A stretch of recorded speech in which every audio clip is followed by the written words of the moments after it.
तो पार्वती जी ने कहा चुपचाप खड़े रहो, मैं अपने आप बात बना लूंगी। पार्वती जी ने कहा कि इसकी नई नई शादी हुई है, अभी बेचारी शर्माती है बहुत ज्यादा। तो गजरियों ने कहा कोई बात नहीं, हमें तो बस चेहरा देखना है, हम छोड़ देंगे। भोले बाबा ने कहा लो फंस गए अब तो,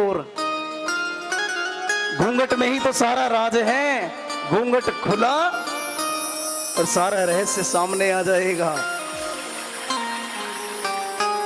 अब गुजरियों ने कहा कि दिखाओ। तो पार्वती जी ने फिर कहा कि एक तो इसकी नई नई शादी हुई है, दूसरा ये शर्माती बहुत ज्यादा है, और तीसरी बात ये ना एक आंख से काड़ी है। अब जैसे ही गुजरियों ने सुना कि एक आंख से काड़ी है तो कहने लगे क्यों बेचारी का मजाक उड़ाया, चलो जाने दो, छोड़ देते हैं। और जैसे ही गुजरियों ने कहा जाओ, तो भोले बाबा फिर चलने लगे मस्तानी चाल में। अब वही चाल आ गई। अब मां पार्वती ने फिर झटका, सही से चलो नहीं तो पकड़े जाएंगे। और अब जैसे तैसे महाराष्ट्र में पहुंच गए।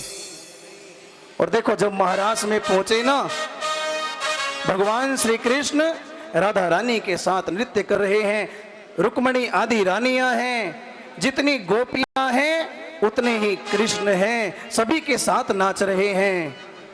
और भगवान श्री कृष्ण जी ने अपनी अधरों पे बंसी को रखा और लगे बजाने।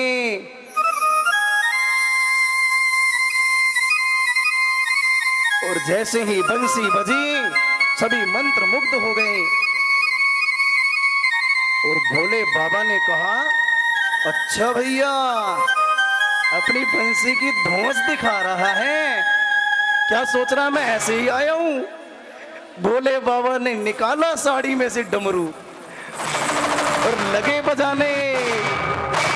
और जैसे ही डमरू बजा,